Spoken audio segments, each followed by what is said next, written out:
और ये साक्षी भी ना, जैसा तुम सोचो वैसा कुछ भी नहीं है रवि। एक मिनट। मैंने जब तुमसे कहा कि तुम्हारे अंदर आजकल कुछ बदलाव है, तुमने झट से उस बात को मान लिया। और जहां तक मैं जानता हूं, लड़कियों को ऐसा तभी फील होता है जब उन्हें प्यार हो जाता है। पर तुम क्यों ऐसा फील कर रही हो? तुम्हारे अंदर ऐसा बदलाव क्यों? ये अजीब हरकतें कैसी? कोई हार्ड एंड फास्ट रूल थोड़ी ना है कि जब लड़की को प्यार होगा तभी वो चेंज होगी। और शायद और लड़कियों के साथ ऐसा होता हो, लेकिन मेरे साथ ऐसा कुछ नहीं है।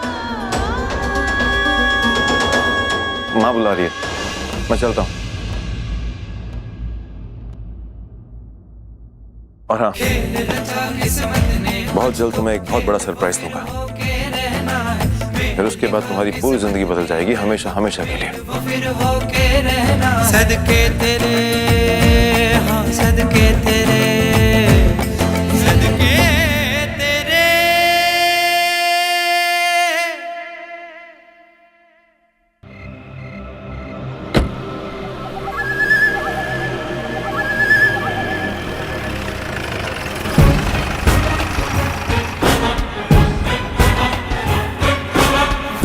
क्या कुछ हुआ क्या भाई? आपने इतनी रात को फोन किया? सब कुछ ठीक है, लेकिन कुछ जरूरी काम था इसलिए बुलाया तुम सबको। कल का दिन मेरे लिए बहुत मायने रखता है।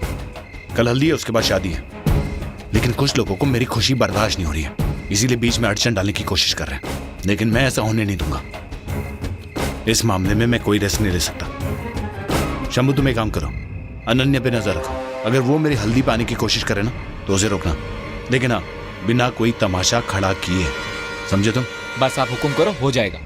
और रघु, तुम रवि को जानते हो ना? अरे मेरे विकास जीजू का भाई, उस पर नजर रखो। वो कहाँ जाता है, किससे मिलता है, क्या करता है, पल पल की खबर चाहिए मुझे, समझे? लेकिन भाई, कल तो एक बहुत बड़ी रैली निकलने वाली है, और वो ऑपोजिशन वाले, वो तो यूनिवर्सिटी में कैंप लगा रहे हैं, और उस कैंप में तोड़फोड़ करने के लिए तो हम सबकी जरूरत पड़ेगी ना वहां पर। भाई, आखिर ये पार्टी की इज्जत का सवाल है, और इस तोड़फोड़ की तो हम पिछले 6 महीने से प्लानिंग कर रहे हैं। अरे वाह, तू पार्टी का इतना बड़ा वफादार है, मुझे आज तक पता नहीं चला।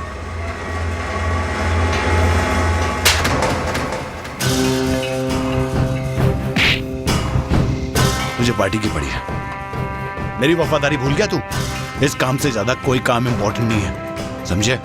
पार्टी, पॉलिटिक्स, तोड़फोड़ सब भूल जाओ, कुछ दिनों के लिए सब भूल जाओ, समझे? बस इस काम पे कंसंट्रेट करो। इस वक्त मेरे सामने जो ऑपोजिशन खड़ी है ना, उसे काबू में लाना बहुत जरूरी है। बाकी सब काम भूल जाओ तुम। इस मामले में मैं कोई रिस्क नहीं लेना चाहता, समझे? और हाँ, तुम सब कान खोल कर सुन लो। अगर किसी ने कोई गलती या लापरवाही की तो उसकी चमड़ी उधेड़ के रख दूंगा मैं। और तुम जब रवि की जासूसी करोगे ना, सावधानी से करना, बहुत चालाक हो, कहीं तुम्हें चकमा ना दे दे, भारी पड़ जाएगा तुम्हें बाद में। जाओ, कल की प्लानिंग शुरू करो। और हाँ, कोई गलती नहीं करेगा, कोई गलती नहीं करेगा। जाओ।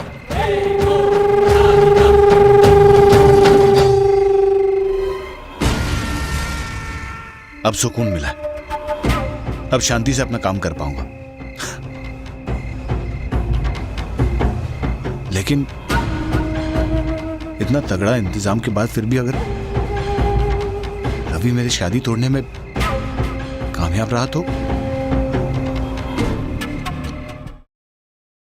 मैंने खुद अपनी आंखों से देखा है कि तू कितना जेलस फील कर रही थी रवि को उस लड़की के साथ डांस करते देख। किसका दिल किसके लिए धड़क रहा है? आपके लिए जीजू। दी हमें बता रही थी कि वो आपके लिए क्या फील कर। दी को आपका प्यार उनके लिए बहुत अच्छा लगता है। क्या ये सच नहीं कि तुम दोनों की शादी होने वाली है?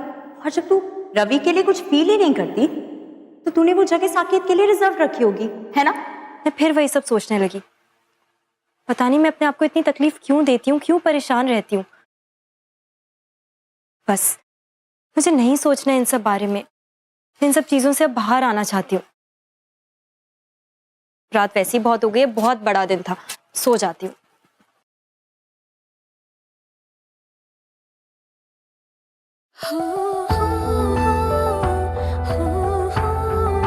क्या ये सच नहीं है कि तुम्हारे अंदर इन दिनों कुछ बदलाव आ गया है और तुम्हारा दिल कुछ अलग सा फील करता है और तुम बड़ी अजीब सी हरकतें करते हो जो तुमने आज तक कभी नहीं की?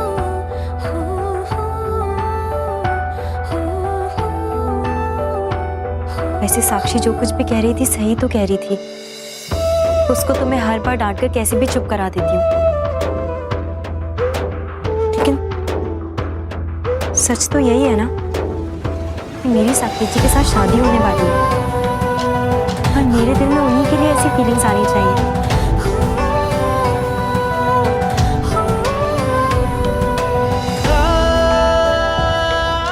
हो सकता है कि ये सब इसलिए तो नहीं हो रहा क्योंकि मेरी शादी होने वाली है। मतलब ये चेंज वगैरह जो भी आ रहा है इसकी वजह मेरी शादी हो सकती है। हाँ, आफ्टर ऑल किसी भी लड़की की जिंदगी में सबसे बड़ा बदलाव तब आता है जब उसकी शादी होती है। नए घर की जिम्मेदारियां, नए लोगों में जाने की घबराहट, नए रिश्तों को निभाने की घबराहट, इसीलिए हो रहा है मेरे साथ ये सब। और तनु के साथ भी तो ऐसा ही हुआ था ना। पहले तो हमेशा आके मुझसे बात करती रहती थी, न जाने कैसी पागलपंतियां करती थी, लेकिन अब इतनी शांत हो गई है, समझदार हो गई है, अपनी जिम्मेदारियों को निभाना जानती है। ये साक्षी जिस भी चेंज वगैरह की बात कर रही है ना, ये सब इसीलिए आ रहा है मेरे अंदर क्योंकि मेरी शादी होने वाली है। इसीलिए मैं इतना अजीब बिहेव करने लगती हूँ। कभी कभी कुछ समझ में नहीं आता क्या बोल रही हूँ, क्या कर रही हूँ। शायद शादी से पहले वाली घबराहट है। हाँ, ये जो भी चेंजेस आ रहे हैं ना मेरे अंदर, इसकी वजह मेरी शादी ही है। बस अब मैं सोचूंगी नहीं, एक काम करती हूँ, सो जाती हूँ, कुछ नहीं सोचूंगी।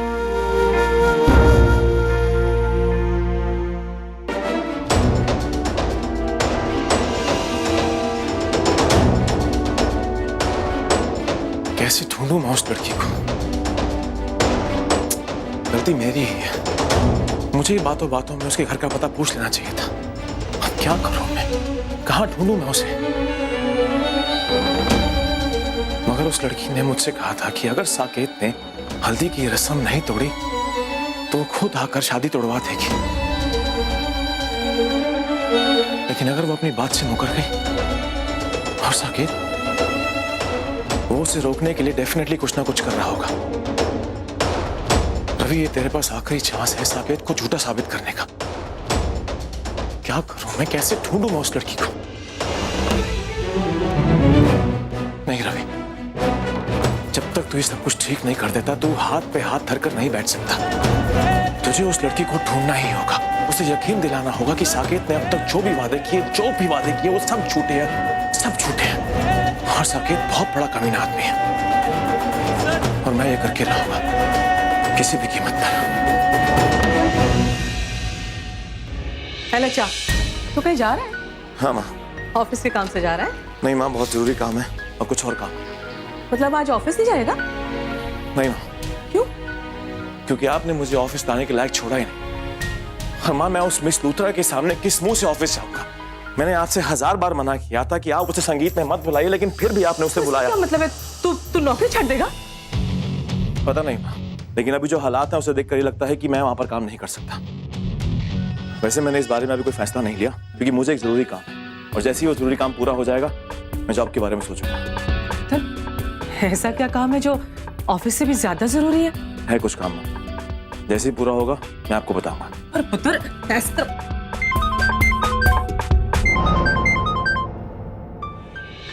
हाँ जी भैया। हाँ रवि, तू कहाँ है भाई?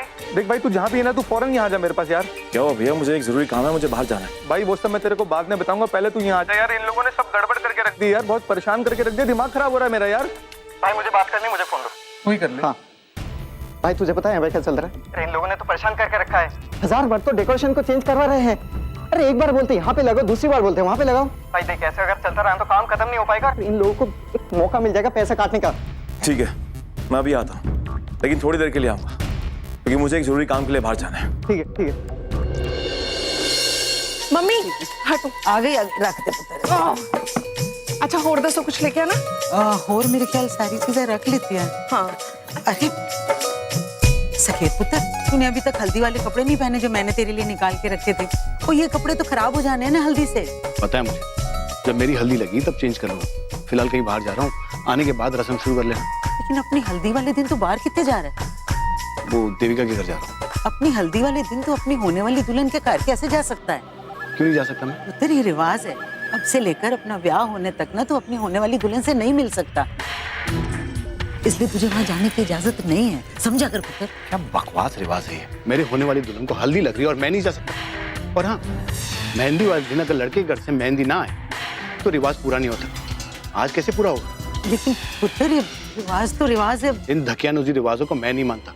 मैंने फैसला कर लिया, जिसको अच्छा लगे लगे, जिसको बुरा लगे मुझे कोई फर्क नहीं पड़ता। मेरी शादी है, मेरे तरीके से होगी। और हाँ माँ, अपने मेहमानों को समझा देना, अगर वो मेरी खुशी चाहते ना तो मेरे लौटने का इंतजार करें, नहीं तो अपने अपने घर जा सकते हैं। पुत्र